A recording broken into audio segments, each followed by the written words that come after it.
उत्तराखंड विधानसभा सत्र को लेकर बड़ी खबर है और सचिवालय में विधानसभा का मॉनसून सत्र हो सकता है। कल विधानसभा अध्यक्ष के साथ ही मुख्यमंत्री त्रिवेंद्र सिंह रावत संयुक्त रूप से जायजा लेने वाले हैं, निरीक्षण करने वाले हैं। वीरचंद सिंह गढ़वाली सभागार में हो सकता है सत्र का आयोजन। विधानसभा में है विधायकों के बैठने का पर्याप्त स्थान।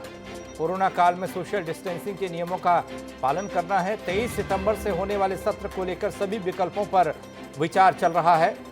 लेकिन बड़ी खबर ये कि विधानसभा सत्र को लेकर कोरोना उपाय के बीच सत्र की तैयारी हो रही है। जो सचिवालय में विश्वकर्मा भवन है और विश्वकर्मा भवन में जो चंद्र सिंह गढ़वाली हॉल है उसका भी कल हम निरीक्षण करने वाले हैं, क्योंकि यदि हमें विकल्प के तौर पे उसे चुनना पड़ा तो उसके लिए भी हमें व्यवस्था हो सकता है करनी पड़े। तो इस नाते माननीय मुख्यमंत्री जी के साथ कल उस भवन का भी, हॉल का भी हम लोग निरीक्षण कर रहे हैं और यदि हमें उपयुक्त लगा तो उस पर भी विचार कर सकते हैं, क्योंकि अभी हमारे पास समय है। यानी कि हम हर विकल्पों पर विचार कर रहे हैं किस तरह से हमारा सत्र अच्छा हो। तो उत्तराखंड से आज की बड़ी खबर। कल विधानसभा अध्यक्ष के साथ ही मुख्यमंत्री त्रिवेंद्र सिंह रावत संयुक्त रूप से निरीक्षण करने वाले हैं। विधानसभा सत्र को लेकर वीरचंद सिंह गढ़वाली सभागार में सत्र का आयोजन हो सकता है। विधानसभा में विधायकों के बैठने का पर्याप्त स्थान नहीं है, क्योंकि सोशल डिस्टेंसिंग के साथ इस बार विधानसभा का मानसून सत्र होगा। 2 गज की दूरी अनिवार्य होगी और उस हिसाब से ही सत्र का आयोजन होना है। अजीत कांबोज जुड़ रहे हमारे साथ, हमारे सहयोगी देहरादून से। अजीत, जिस तरीके से कोरोना का काल और ऐसे में चुनौती सरकार के लिए भी है, चुनौती विधानसभा अध्यक्ष के लिए भी है कि विधानसभा के मानसून सत्र को किस तरीके से और सुरक्षा से आयोजित किया जाए। बिल्कुल पंकज, जिस तरह से ये आज की बड़ी खबर है कि अब जो तमाम विकल्पों पर उत्तराखंड विधानसभा के अध्यक्ष विचार कर रहे हैं, उसी कड़ी में सचिवालय स्थित वीरचंद सिंह गढ़वाली सभागार का भी जिक्र आया है।